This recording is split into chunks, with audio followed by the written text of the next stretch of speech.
সাবেক প্রধানমন্ত্রী শেখ হাসিনা ও সাবেক স্বরাষ্ট্রমন্ত্রী আসাদুজ্জামান কামালকে ফেরত দিতে ভারতের প্রতি আহ্বান জানিয়েছে বাংলাদেশ সরকার। কেমন হলে হাসিনা বাংলাদেশে আসতে পারবে না, লিখে রাখেন, আসতে পারবে না, আসবে না। কারণ হাসিনা বাংলাদেশে আসবে সে প্রস্তুতি নিয়ে বাংলাদেশ থেকে পালিয়েছে। কোনোভাবেই হাসিনাকে বাংলাদেশে তারা পাঠাবে না।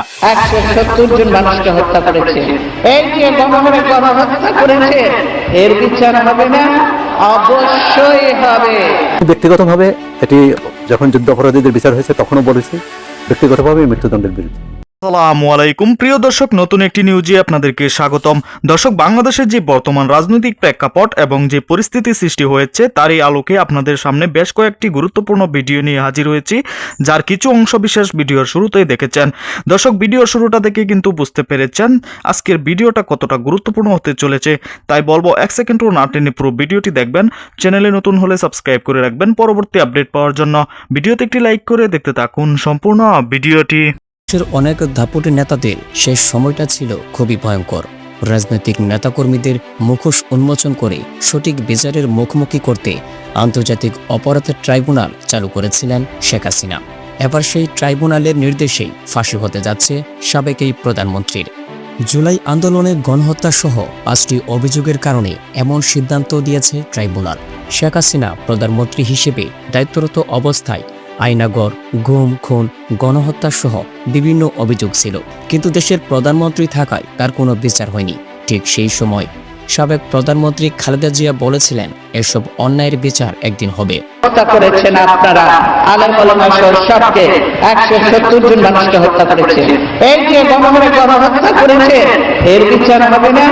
অবশ্যই হবে। এর জন্য ট্রাইব্যুনাল হবে এবং সেইখানে 1 নম্বরের হুকুম ছাড়া কিন্তু কোনো কিছুই লড়ে না। প্রশাসন হিসেবে 1 নম্বরের হুকুম ছাড়া কিছু হয় না।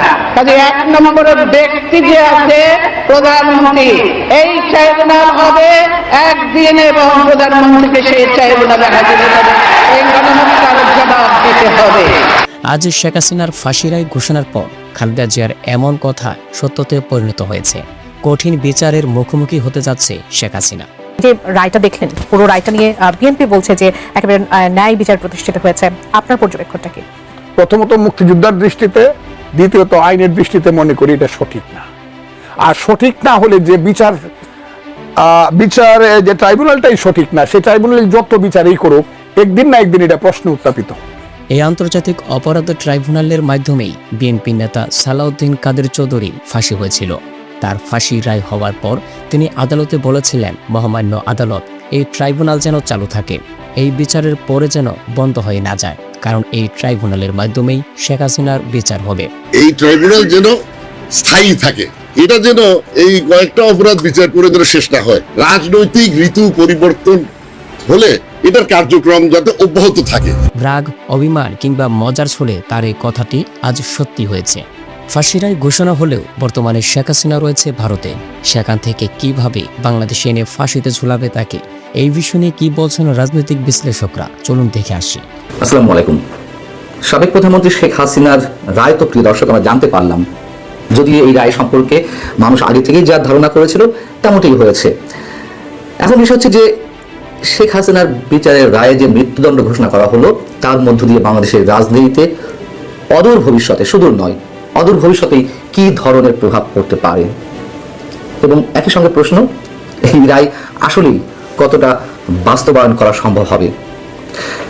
একই সঙ্গে আমরা এও জানি, যেটুকু বুঝতে পারছি, সারা দেশের বিভিন্ন শ্রেণী, পেশা এবং রাজনৈতিক দলের নেতা কর্মীরা, সাধারণ মানুষেরা তাকিয়ে রয়েছেন ভারতের দিকে। শুধু বাংলাদেশের মানুষ নয়, সারা বিশ্বের আন্তর্জাতিক বিশ্লেষকরাও ভারতের দিকে তাকিয়ে রয়েছে, ভারতের ভূমিকা। আল জাজিরার নিউজটির যে শিরোনাম, verdict May open door to national reconciliation, এতে দক্ষিণ এশিয়া বিষয়ক স্বাধীন গবেষক আব্বাস ফয়েজের উদ্ধৃতি তুলে ধরা হয়েছে। তিনি বলছেন যে আগামী বছর নির্বাচন, এর আগে জনমতের চাহিদা বিবেচনায় নেওয়া হয়েছে, এমন একটি বার্তা দিতে চাইছে অন্তর্বর্তী সরকার। তারা দেখাতে চাচ্ছে তাদের তত্ত্বাবধানে স্বচ্ছ ও উন্নত বিচার প্রক্রিয়া সম্ভব, তবে এর পরিণতি কি হবে তা এখনই বলা কঠিন।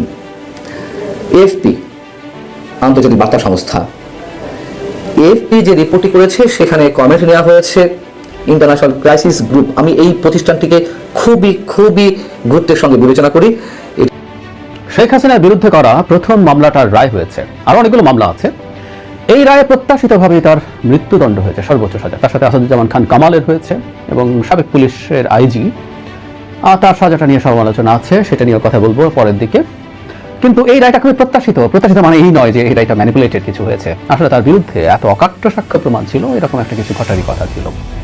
আবার একই সাথে আমরা এটাও নিশ্চিতভাবে জানি যে তাকে ভারত থেকে এনে বাংলাদেশে তার রায় কার্যকর করা, অর্থাৎ ফাঁসি দেওয়া যাবে না। তাহলে লাভটা কি হলো এই রায়টা দিয়ে, এই প্রশ্ন আসতেই পারে, সেটা নিয়ে কথা বলতে চাই। এই মামলার কয়েকটা দিক একটু আলোচনা করা দরকার, বিভিন্ন সময় ছাড়া ছাড়া ভাবে কথা বলা হয়েছে, আজ একসাথে একটু বলি। বিশ্লেষক টমাস কিনের বক্তব্য তুলে ধরেছে এএফপি। তার মন্তব্য হচ্ছে, এই রায়ের ফলে বাংলাদেশের রাজনীতিতে হাসিনার ফিরে আসার সম্ভাবনা ক্ষীণ হয়ে পড়েছে। হাসিনার বিচার প্রক্রিয়ার বিষয় নিয়েও তিনি প্রশ্ন তুলেছেন, এর মধ্যে যে নানান বিষয় ত্রুটি রয়েছে সেটি তিনি তুলে ধরেছেন, এবং এখানে বলা হচ্ছে যে এই রায় বাংলাদেশের রাজনৈতিক সংকটকে গভীর করতে পারে। বিবিসি বলছে যে শেখ হাসিনার বিচারের যে রায়, তা জাতির জন্য একটি গুরুত্বপূর্ণ মুহূর্ত হিসেবে চিহ্নিত হচ্ছে, যা তার শাসন আমলে বছরের পর বছর ধরে দমন পীড়নের বিরুদ্ধে ক্রোধের মূলে থাকা প্রতিবাদকে সমর্থন করে। বিবিসি আরেকটি বিশ্লেষণাত্মক প্রতিবেদন, যেটি ভারত সম্পর্কে মন্তব্য করা হয়েছে, যেখানে এটি ব্যবহার করছিলেন। হিউম্যান রাইটস ওয়াচ বলেছে যে কিছু পরিবর্তন সত্ত্বেও এটি এখনো মৃত্যুদণ্ড প্রদানের অধিকার বজায় রেখে ন্যায্য বিচারের মান এবং সুরক্ষার অভাব রয়েছে।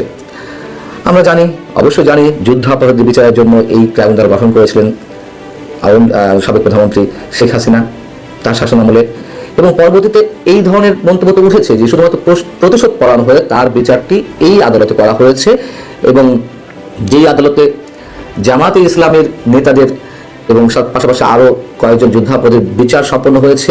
এবং জামাতে যে মামলাগুলোর আইনজীবী ছিলেন অ্যাডভোকেট তাজুল ইসলাম, সেই তাজুল ইসলামই এখন সেই ট্রাইব্যুনালেরই রাষ্ট্রপক্ষের আইনজীবী। জামাতের বিচারকে স্বাগত জানালেও দুটো ইস্যু, এই দুটো ইস্যু ইনফ্যাক্ট তারা এখন না, তারা শেখ হাসিনার বিরুদ্ধে যখন তদন্ত করেছিলেন তখনও এই দুটো ইস্যুকে উল্লেখ করেছিলেন। ইন্টারন্যাশনাল স্ট্যান্ডার্ডে এই দুটো জিনিস ম্যাচ করে না। একটা হচ্ছে মৃত্যুদণ্ড থাকা, এটাকে তাও খানিকটা পার করা সম্ভব, কারণ বহু দেশে মৃত্যুদণ্ড এখনো আছে। কিন্তু আরেকটা ব্যাপার, এই ধরনের মারাত্মক অপরাধের বিচার, মানবতা বিরোধী অপরাধের মতো বিচার, যেখানে সর্বোচ্চ শাস্তি দেওয়া হয়েছে, সেখানে 71 বিরোধীরা এই আদালতে শেখ হাসিনার বিচার সম্পন্ন করেছেন। যাই হোক, আন্তর্জাতিক আরো একটি বার্তা সংস্থা রয়টার্স কি বলছে? রয়টার্স বলছে যে হাসিনার রায়ের প্রভাবে বাংলাদেশ জুড়ে নতুন অস্থিরতা ছড়িয়ে পড়তে পারে। রায়ের আগে শেখ হাসিনার পুত্র সজীব ওয়াজেদ জয় গত 16 নভেম্বর একটি সাক্ষাৎকার দিয়েছেন, সেটি নিয়ে আমি সকালেই একটি কন্টেন্ট তৈরি করেছি, আমি আপনাদেরকে জানিয়েছি। এবং নির্বাচনকে সামনে রেখে আওয়ামী লীগের যে নিষিদ্ধ যেই বিষয়টি, আওয়ামী লীগ রাজনৈতিক কার্যক্রম নিষিদ্ধ করার বিষয়টি, সেটি যদি তুলে না হয় তাহলে নির্বাচন প্রতিহতের ডাক দিয়েছেন তিনি, এবং তা সহিংস অবগত রয়েছে। এতে আরো বলা হয়েছে যে নিকটতম প্রতিবেশী হিসেবে বাংলাদেশের শান্তি, গণতন্ত্র, অন্তর্ভুক্তি ও স্থিতিশীলতা সহ বাংলাদেশের জনগণের সর্বোত্তম স্বার্থ সুরক্ষায় ভারত অঙ্গীকারবদ্ধ। একটা শব্দ খেয়াল রাখার মতন, অন্তর্ভুক্তি, অর্থাৎ সবার অংশগ্রহণে একটি স্থিতিশীল বাংলাদেশ তারা দেখতে চায়। যা আমাদের বোঝা হয়ে যাচ্ছে। এখন বিষয় হচ্ছে যে ভারতের যে অসংখ্য গণমাধ্যম, সেটি এনডিটিভি হোক, আনন্দবাজার হোক, দা হিন্দু হোক। প্রিয় দর্শক, সম্পূর্ণ ভিডিওটি দেখলেন, অবশ্যই বুঝতে পেরেছেন ভিডিওটি গুরুত্বপূর্ণ ছিল। দর্শক, এই ভিডিওতে যে তথ্যগুলো আপনারা পেয়েছেন এ বিষয়ে আপনাদের কি মতামত তা অবশ্যই কমেন্ট করে জানাবেন, এবং পরবর্তী আপডেট ভিডিওগুলো সবার আগে পেতে চ্যানেলটিকে এখনই সাবস্ক্রাইব করে রাখুন। এই মুহূর্তে বিদায় নিচ্ছি, দেখা হবে পরবর্তী কোনো ভিডিওতে। সে পর্যন্ত ভালো থাকুন, সুস্থ থাকুন, আসসালামু আলাইকুম।